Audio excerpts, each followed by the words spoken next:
Imbalance IT Solutions provides a unique consulting approach to transform your organization's data, cybersecurity, and hybrid cloud environments. We would like to welcome you to our podcast series we call The Balancing Act, discussing complex digital transformation.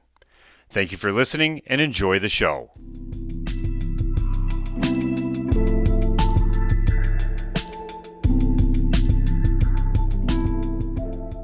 Hello, listeners out there. This is Ryan O'Halloran, VP of Security Strategy here at Imbalance IT, bringing you episode 10 of the Balancing Act called Cloud Storage Cost Dexterity.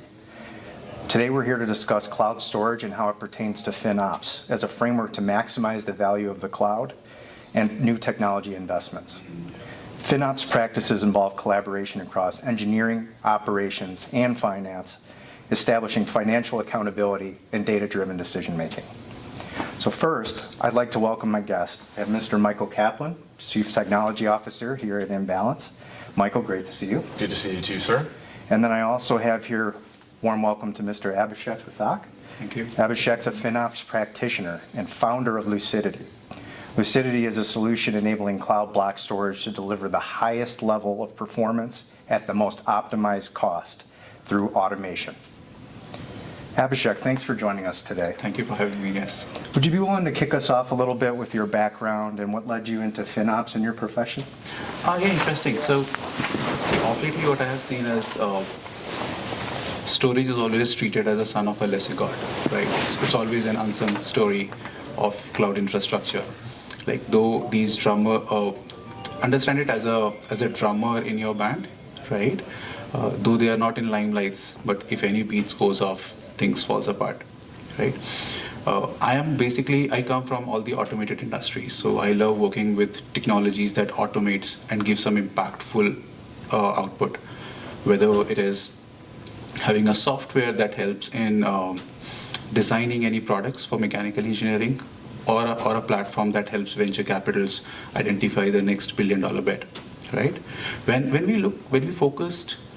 we shifted our focus towards cloud, what we broadly found was performance was never a concern. Sure. The concern broadly was cost. Yep. Right? And when we further analyzed it, we found that the storage plays as a base of the entire cost. However, it's still being treated as a black box. And that's where we thought, let's try to build something for storage, because there's a lot of wastage happening, a lot of over-provisioning happening, right? And people are just trying to over-provision it just to keep it safe.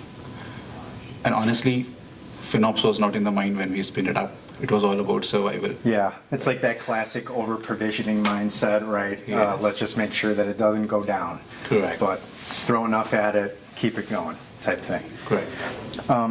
Michael, where do you see, in your mind, some of the challenges in the cloud storage landscape? Are there particular gaps you're seeing as you're consulting customers through storage solutions?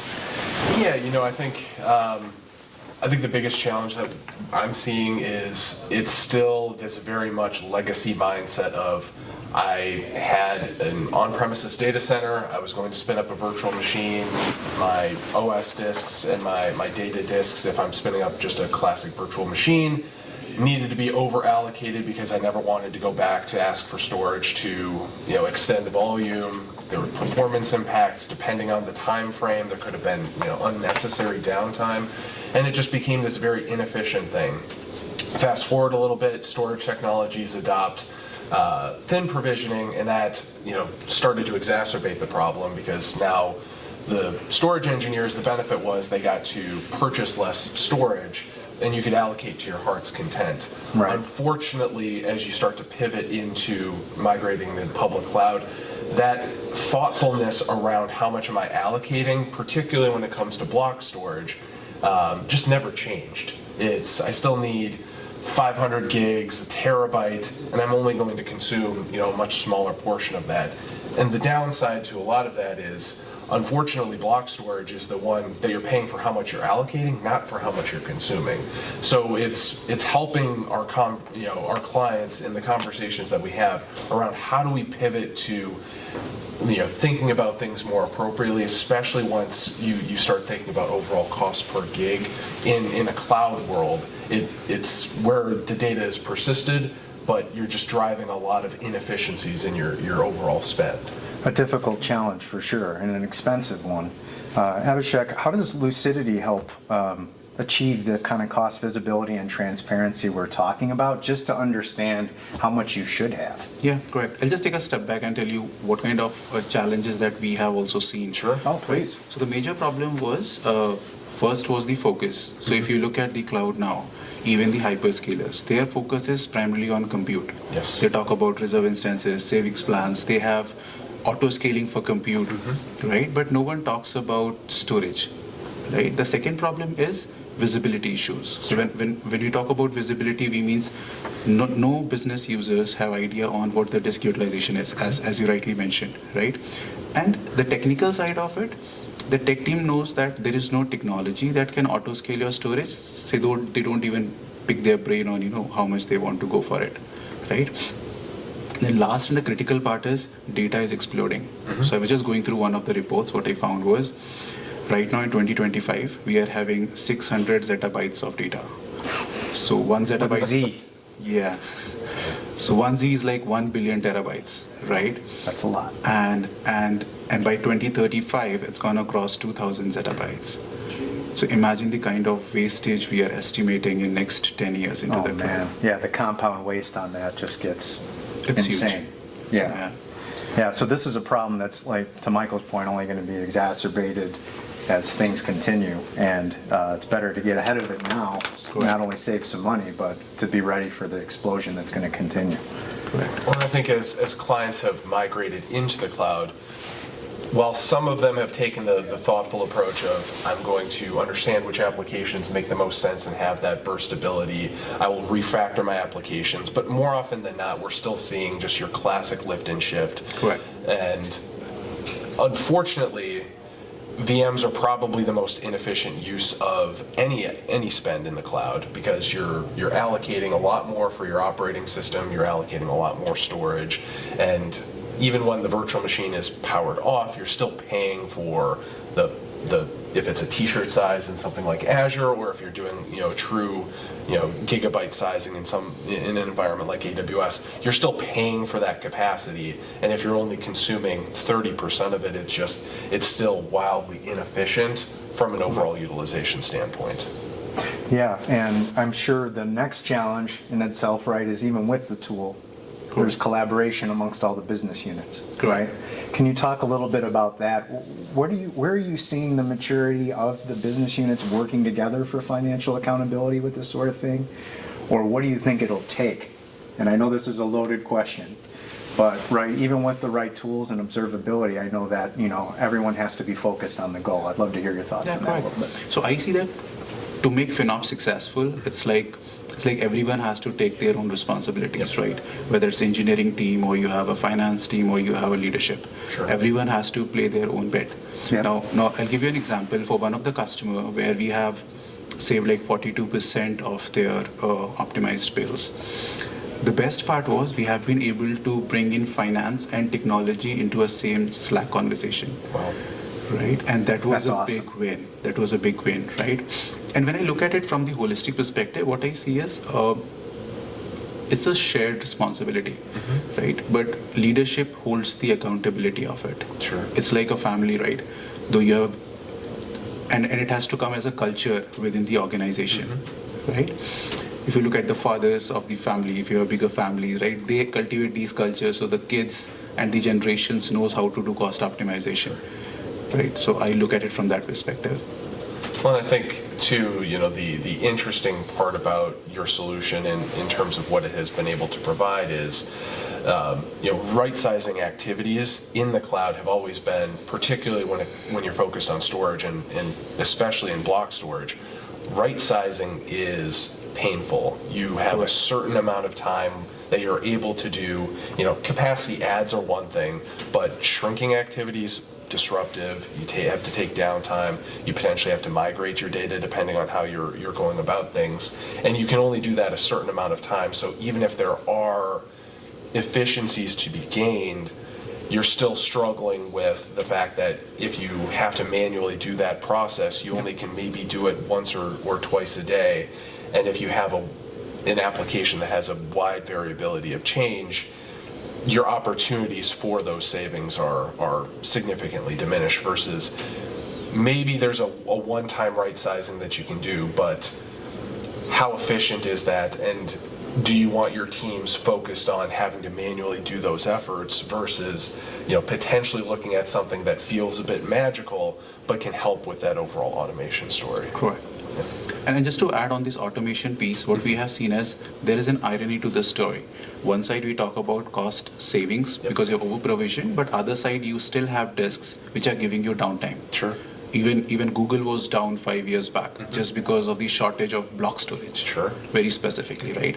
So VM doesn't know where they're writing into which disks, right? So unless you have a monitoring tool which gives you the idea, you will never come to know that which disk is about to go down, right? So one side you have a lot of disks which are over provisioned, and other side you have disks which are about to die, and they become your culprit for downtimes, right? So that's where the automation helps, not only to give you the better utilization, but also to make sure that you save your revenue by avoiding these potential downtimes. Yeah, you can sort of forecast those types of events. Correct. As opposed to becoming an imminent failure. Question for you.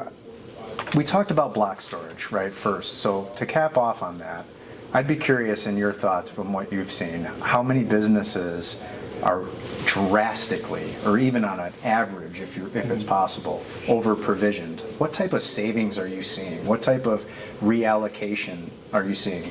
Whether that be financial or just, storage density. I'd be curious on average, Sure. Yep. how bad is it? So I'll give you a good context. So for example, if you look at the block storage, it contributes anywhere between 10 to 15% of your overall cloud bill. Yep. Right? Now, for all the customers or the potential clients where we have done the assessment, which we can talk about, we have seen no one has exceeded more than 25 or 27% of utilization. Which means if Lucidity helps them reduce at least 50%, 40 to 50% of their cost, we are going to impact at least on 6 to 7% of their current annual cloud cost bill. Wow. And that's significant. Absolutely. That is significant. Yes.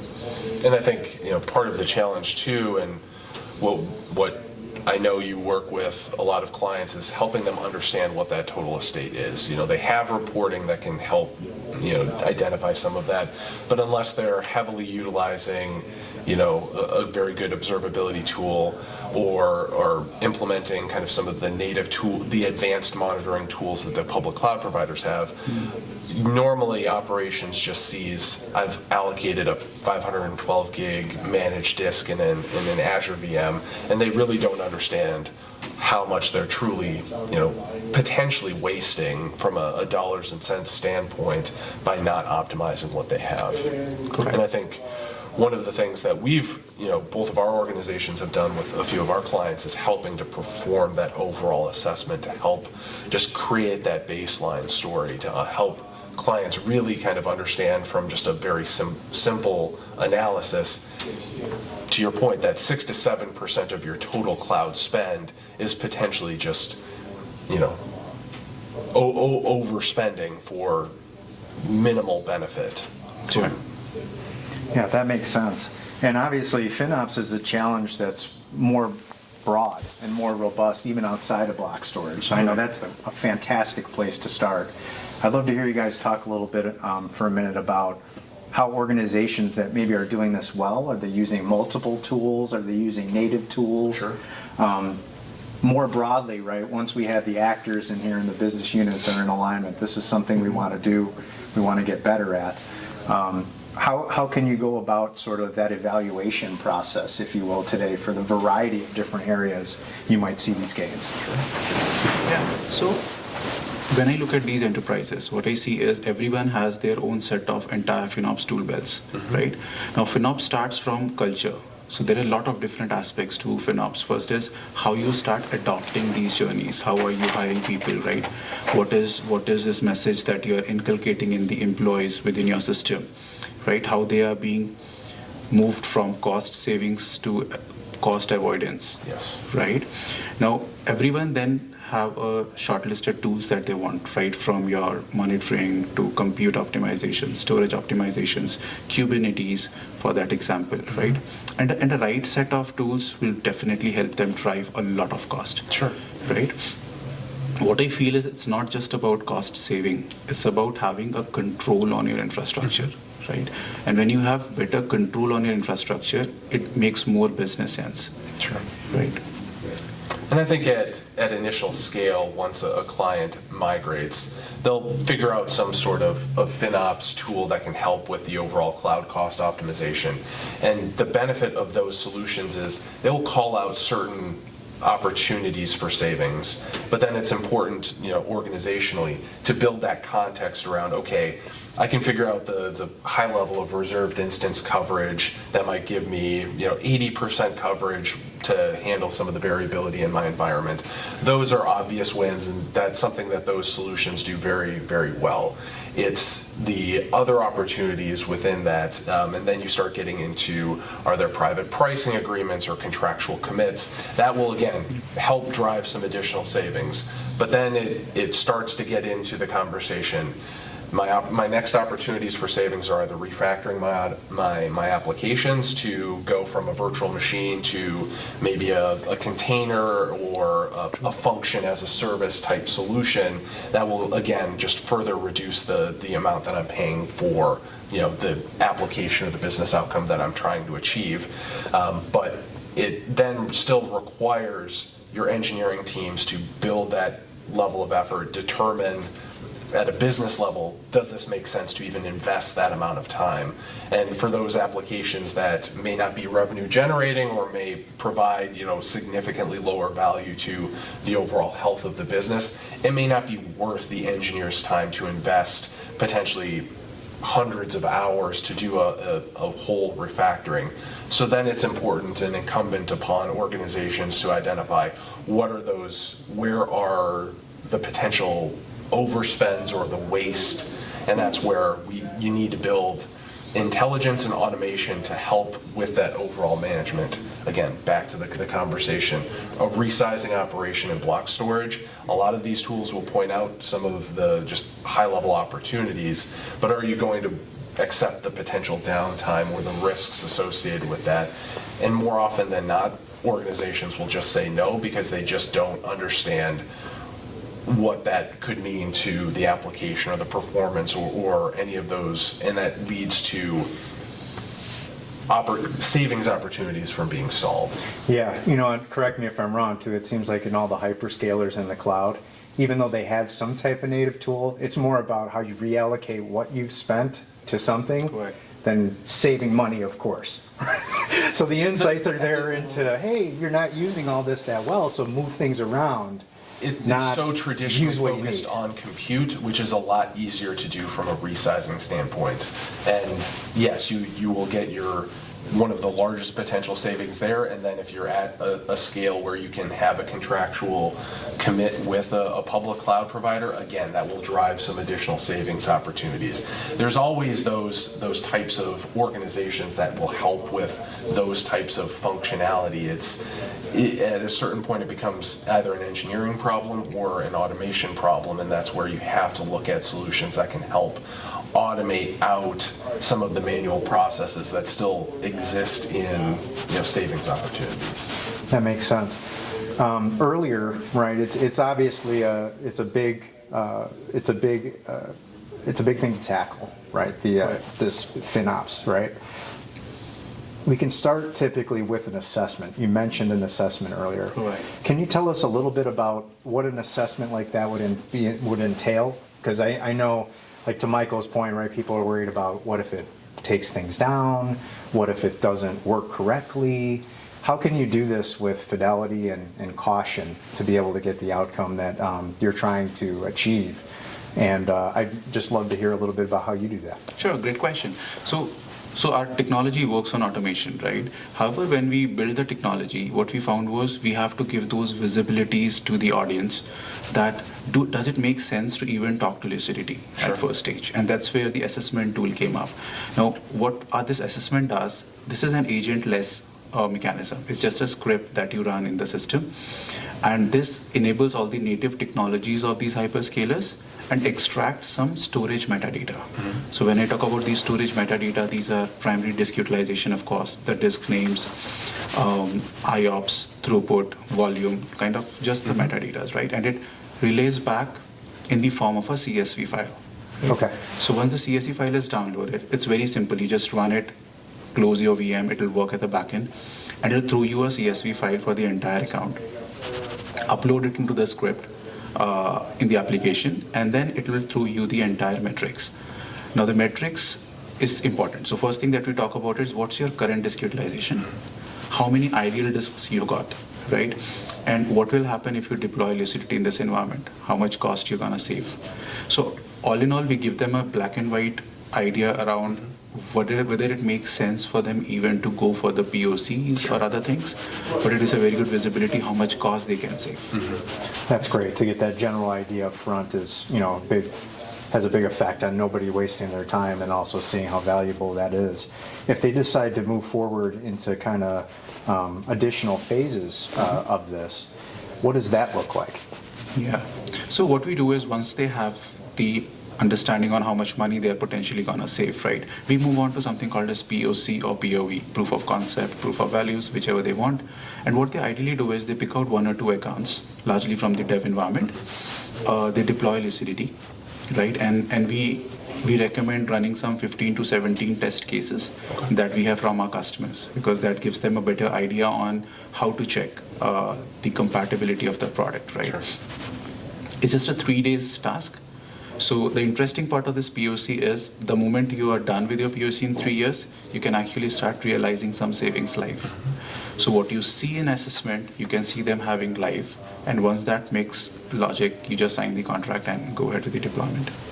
Gotcha.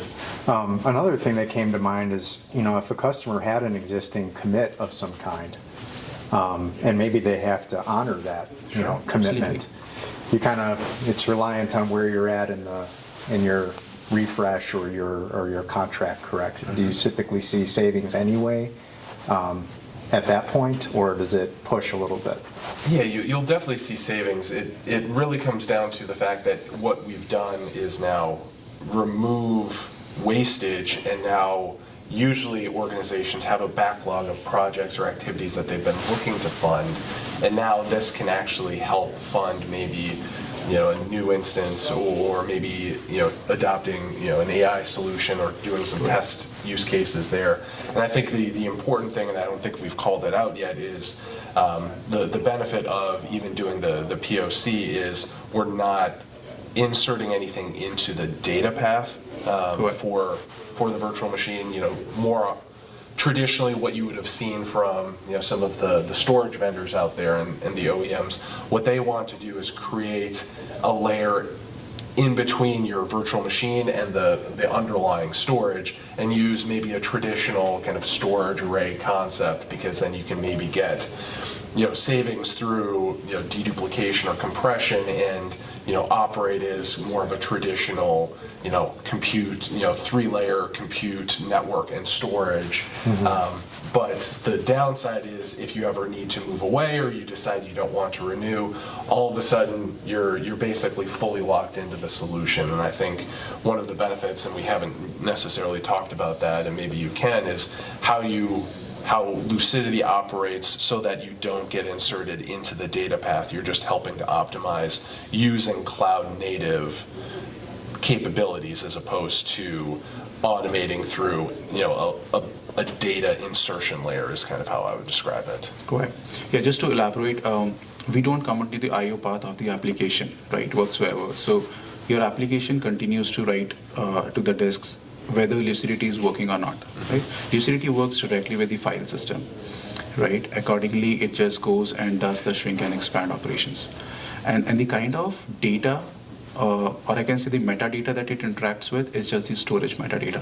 So we don't touch what data you got in your disk. We just work on the provisioned space that you are left with, right? And based on the throughput of the disk, based on the IOPS requirements, based on utilization, we optimize that space for you. So if you have 20 GB of data running on 100 GB of disk, what we do is we just go and based on performance, we will shrink it down to 25 GB or 30 GB. And that's it. We just work on the provision space. So nothing happens to your data. It remains as is. If it is encrypted, it remains encrypted. So we don't touch it, yes. And can this continue running throughout the life cycle of your storage just permanently so that you're continuing to avoid future costs, right? Because we just talked about that, and right off the bat, if you were pending provisioning, something else that you didn't have the money for, now you can open that up. I'd just be curious to hear your thoughts on that. Yeah, I think automation is the key, right? And we have built the technology that is like set and forget. Just set it up for all your old VMs. For the new VMs, you can get it baked in your Terraforms. So anything that comes out new, you really don't have to deploy Lucidity in it. Yep. It's by default there. Just set it, forget it, and you really don't have to even allocate a resource who is going to come and look at what my block storage utilization is going to be. That's a really nice way to go about provisioning it. And I think the benefit there too is that if you start off with the analysis and doing the proof of value, you get the benefit of building the trust that the solution works in a low risk environment, and then once they see it's meeting its requirements, that's when you can deploy it at scale, or if you need to do like a slow and steady rollout. We have a client that's kind of looking at some initial test dev environments and accounts in their AWS environment, and there are some that will be a very good fit, and then some that maybe aren't ready for fully turning over the keys to the solution. But the benefit is all it's doing at that point is building that trust that this solution is doing exactly what it said it would do. They can do the test of having Lucidity work, pulling it out and making sure that nothing happens to their environment. And again, because it's not actually inserting itself into the data path, you don't have to worry about, to your point, the solution just turning off or stopping. If it stops working, that all of a sudden you're going to experience some major catastrophic outage that you wouldn't want to experience. That's huge. Low risk, high reward. And then, a win like that would be so profound that it's a sounding board for, hey, FinOps is working, it's a thing. What else can we do, right? What else can we do? And my next question would be around, where do you see it going in that regard? It sounds like the block storage side, solutions like you said, that's a great place to start. Where do you see the market going with this? Do you see all businesses having a strong FinOps practice over the next 10 years? Do you see more consolidated tooling to do different aspects, or is it going to be special tools for each individual case? I'd be curious to hear your thoughts on that. I can give you the perspective from the storage side of it.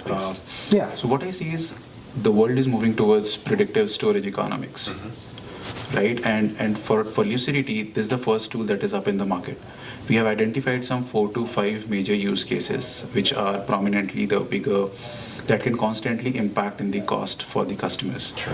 Now the next product that's gonna come in next 1 quarter, we call it as an Lite. Now that's an intelligent disk tiering module.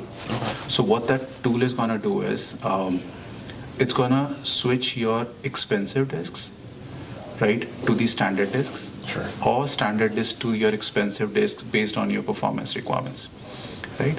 One of the problem that we have noticed with these hyperscalers is 50 to 60% of the client environment continues to be in the expensive disks. Sure. Right? And when they spin it up, they are not sure of what kind of performance they might want to have. So to avoid these risks, they go with these disks, safe right? bet. Yeah. And after some time, they realize, hey, I don't need this kind of performance. Yep. But what to do? You have no technology in place which can switch you out. Then again, you have a cumbersome issue of process of downtimes, switching the disk to disk, right? Do the data transfer, and then no one touches it because you can't touch data. It's a high risk of data loss. So that's a new technology that's going to come up in next 3 months, and this has been request come from the customer's perspective to us that we have built up, and it has an amazing response as of now. No, that's great. I think storage tiering is not a new concept. It's been around forever.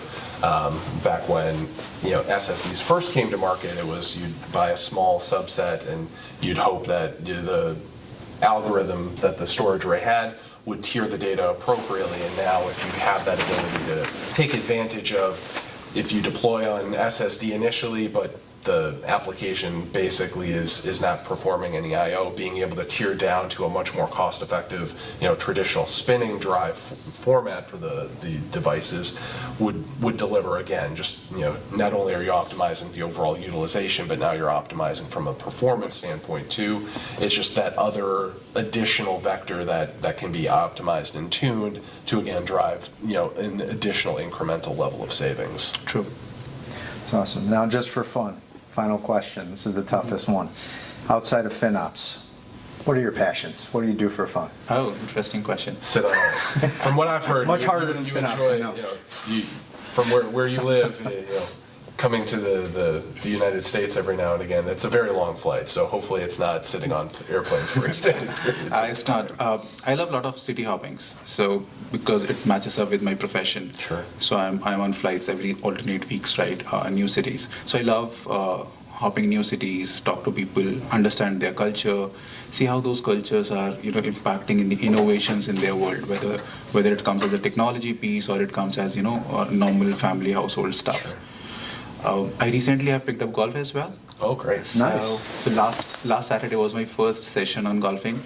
So I had the iron in my hand and I was looking at what degrees should I start. So yeah.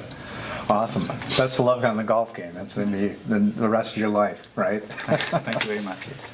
Michael, you want to throw in some fun fact about yourself there? I think the big thing to your point, I just love traveling as well. That's something I'm very passionate about. Being able to see the world, experience new cultures.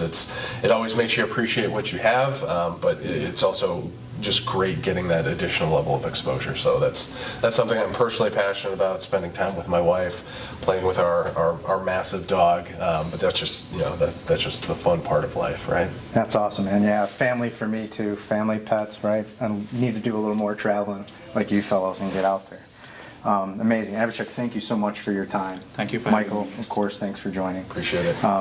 In Balance and Lucidity, we can help you optimize your cloud financial spend, right? We can leverage deep observability and automation to help you with this. Feel free to reach out to us. Thank you for listening, and we hope you have a great day. Thank you very much. Thank you.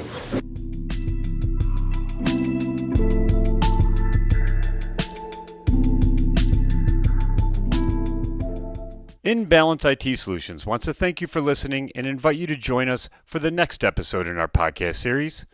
Remember, In Balance IT Solutions can help you transform your business's technology, and we welcome you to reach out to us for more information on our website at inbalanceit.com. See you on the next one.